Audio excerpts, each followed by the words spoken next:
Probably horrendous.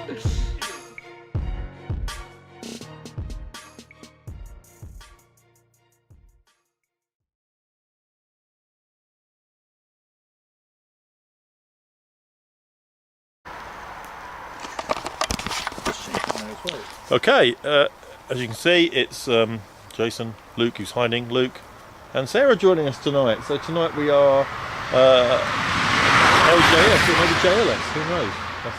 No, we won't do JLS. No, we'll stay away from that. Right, we're at the infamous, I love that word, infamous Gypsy Boy grave, which is on the road to Newmarket, coming off the road from Moulton and Cheveley. Not really much to say. It's a shrine of a sort. It's a grave. It's supposed to be where a gypsy boy is buried, and there's supposed to be all kinds of strange activity that occurs here. A brief bit running over it is that people have seen strange lights here. People apparently crash. People get knocked off bikes. If we look over here, there is actually some evidence of somebody having crashed. As I walk across the road and get run over.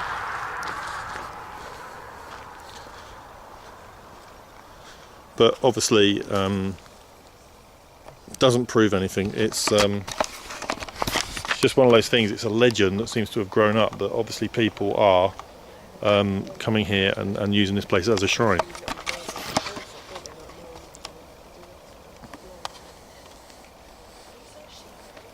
I'm not sure about what kind of level of paranormal activity there is here. To be honest, I don't really feel anything here. What about you guys? You get any feelings from this place? It's just nothing at all. It's like the creepiest thing I think about the whole place here is that no one knows who comes and leaves the flowers on the grave. We were just talking about it. There's like pine cones on there and just getting out of the way of an oncoming vehicle. I don't want to be part of the legend of being hit by a car. Yeah, those pine cones and all little bits and pieces left on there. Like, no one knows who comes and leaves it all. So perhaps we need to leave a camera set up here to record those people. But there is some interesting random items left on here. 5p on the and there's 5p on what is that? on the bear, which I mean to be fair, it could have been left there as some kind of, you know, entry to the afterlife. Who knows why it's there. It could have been that someone just tossed it out the window of their car and it landed on the bear. We don't know, do we? Really? That'd be a good shot. One thing that is interesting, I'm probably looking too deeply into it here. One story I did hear that the boy, the reason he was killed was because he stole sheep from a local farm. Ah, and what's on the grave? That's Shaun the sheep. It's a whole collection of Shaun the sheep. Oops, sorry, maybe I should. Sorry, just put that up properly. There we go. It's dead. Anyway, it's fallen over. Pine cones, symbol of rebirth, maybe. Possibly. Yeah. Or are we looking into it too deep? That's what I think. That's you know, I think it is just a shrine that someone just comes and leaves. It's a tiny grave as well, isn't it? It's not very big. Yeah. It looks a bit like it looks like an upturned shoe in a way, kind of the sole of a shoe. That's it. It might not even be a grave. Don't even know that for certain. Yeah. If it is a grave or if it is just kind of something that's built up and become known as a grave. So really, in essence, what we are saying here is that there's some. Is that a jockey? It is, yeah. There's some very strange people that obviously come here, and maybe that's the stranger thing about this is the fact people come here and leave stuff. Maybe they believe they get some spiritual power from it, or maybe even who's going to win the 240 at Chepstow. Yeah, Who knows? It's supposed to be the Interesting. colour of the flowers. It's supposed to be the winning colours of horse racing day. Colour of flowers. It's quite a busy road though, I have to say as well.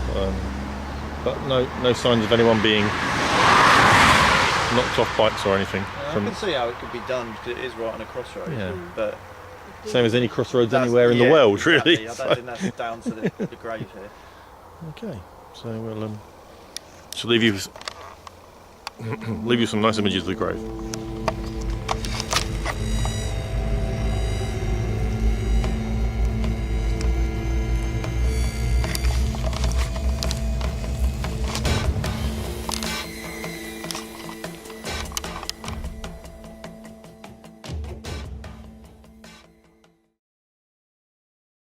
Okay,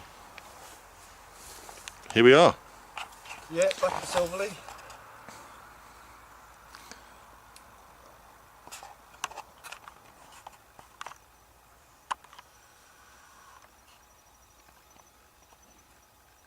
You're totally blurred up. What's happening? Won't get his light reflection off everyone. So yeah, we're back at I can't see you. I can't do it.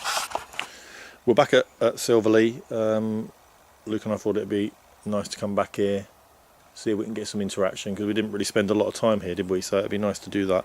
We've got Sarah joining us tonight. Sarah's taking the place of Dicknold. She's probably got as good camera skills as Dicknold, but Dicknold's got a very good camera. So I think we decided Sarah's going to be going into the hole tonight. Can't wait, can you? Explain the whole So this is situation the hole. first, for anyone who hasn't seen it. Explain the whole situation. Yeah. Yeah, this is the hole. You get a pic of it now for me. Basically, Get some it's, shots of it. You're right there.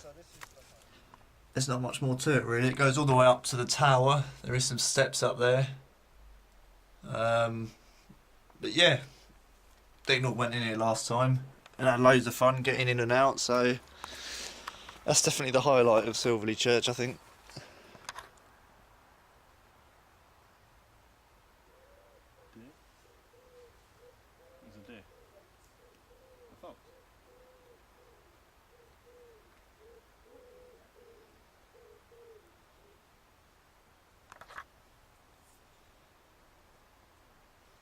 Certainly not paranormal. Okay, we're gonna, like I said, see if we can get some interaction going. Is there anybody here with us now?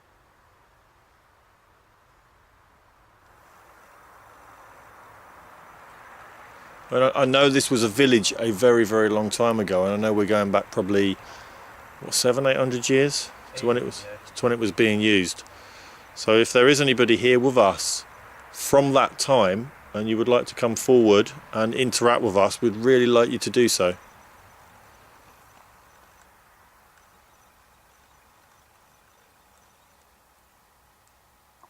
Can you make something happen? Can you throw a stone down from the church?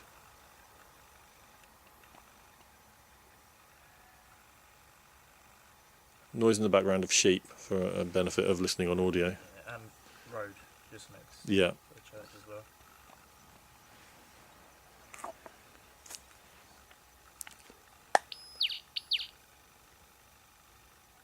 Could you try and come towards one of us? So we can feel you around us?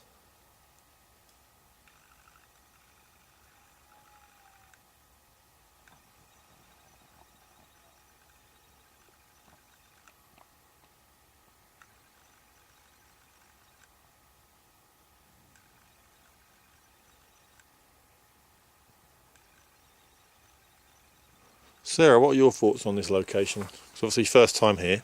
Very peaceful. Yeah, I think we both said that the first time we came here, wasn't it? It's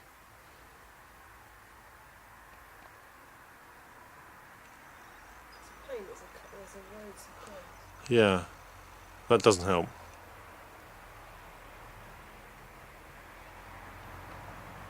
Yeah, I almost get a lot of warm feeling. Nothing, sinister or anything like that.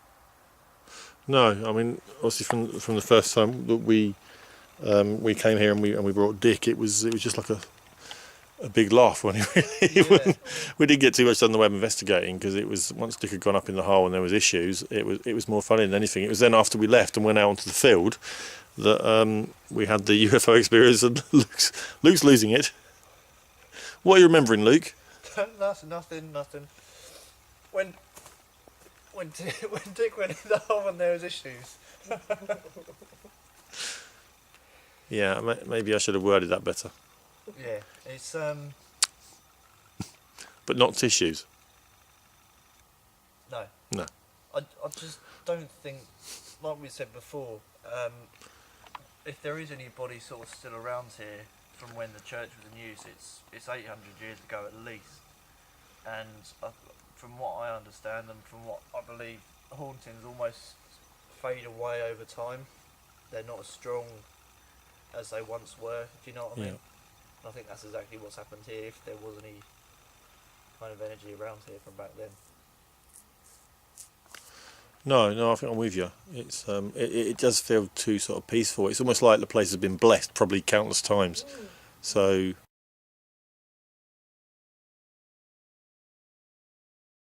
it does feel too sort of peaceful. It's almost like the place has been blessed probably countless times. So I think having nature here as well sort of helps with that whole kind of feeling around it as well. moving it on. It's just sort of naturally falling away.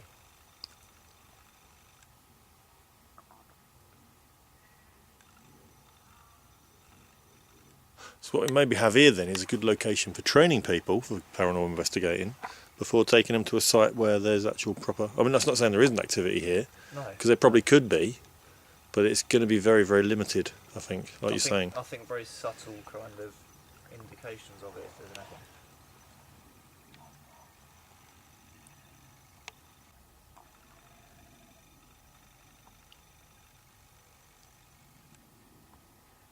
What I'm wondering now is, because Sarah, this is obviously your first time, I'm going to give you the EMF meter, and I'm going to say to you, go off away from us into the wooded bit by yourself and do a piece to camera. EMF meter is quite easy. Press the button in, it switches it on, then just hold it and ask for interaction, see if you can get some interaction. Is that on ready to go?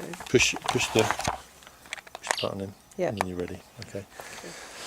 Just go wander off. Just go anywhere really. Just have a wander around and see. Obviously, stop and do some bits to camera. Turn the camera around so you can see yourself, and I think that'll be quite interesting. Luke and I are just going to nip out to that bit and have a chat about the UFO, because we never did that, and we'll leave you to it for a bit, if that's all right. And then we'll warn you when we're coming back so you don't get freaked out. You have to remember as well, it's a lot darker now, so check your foot in as you're walking.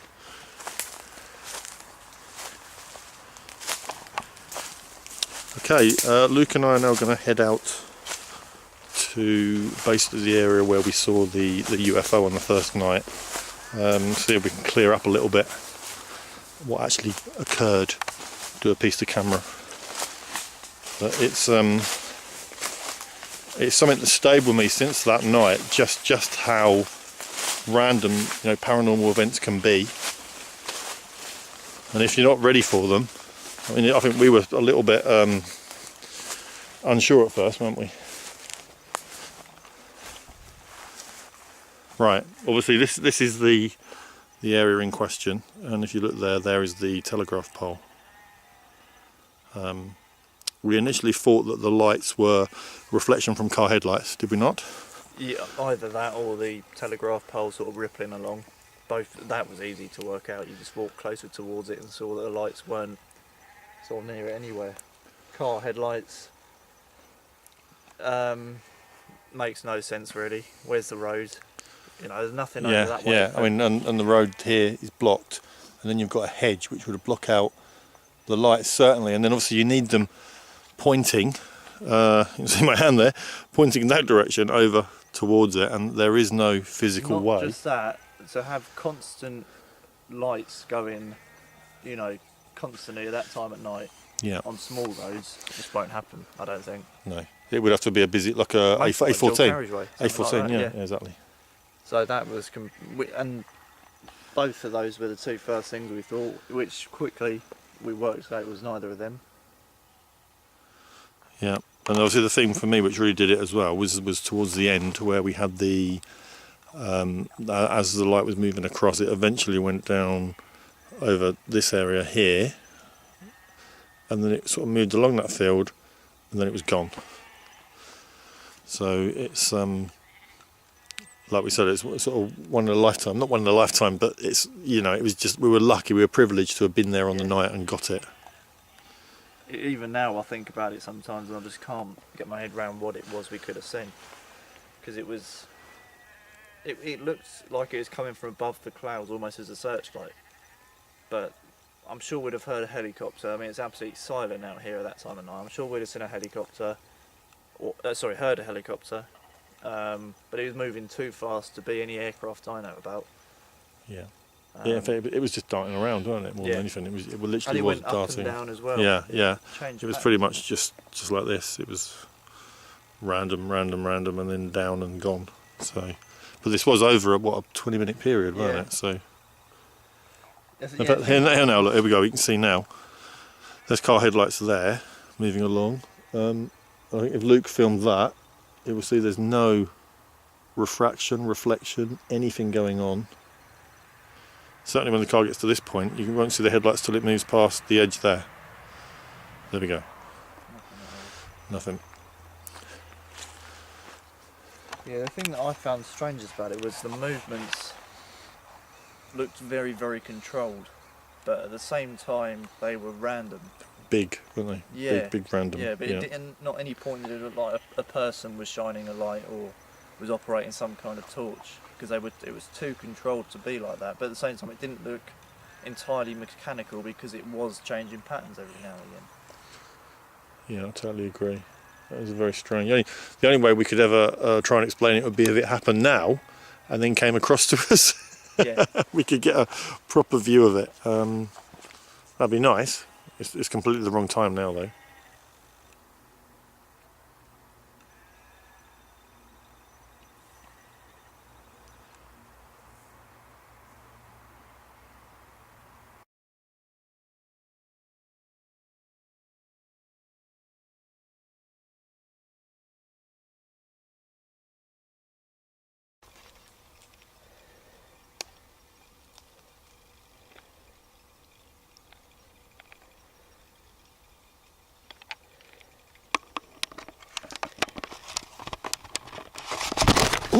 Got the cameras there. Right, so here we are at Silverley Church. I've just wandered off into the woods just to have a little nosy around. Beautiful summer's evening. There's a few bats around. Very, very peaceful. There's quite a bit of wildlife around.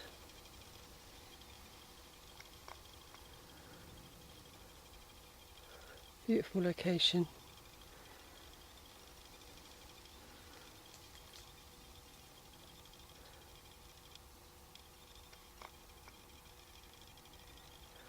Very peaceful place.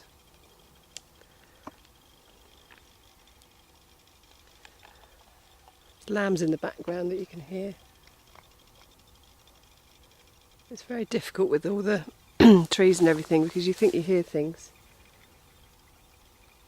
It's probably just a bird or a deer or something. And then you see shadows and I don't think there actually is anything. But we'll have a wander anyway.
How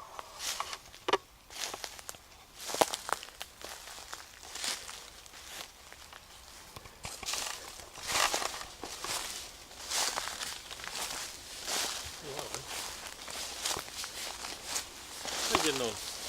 Yeah, good. Is there anything else? Joining Sarah, who's been gallivanting. Gallivanting. I don't think it's making noises in the creaky trees, that's it.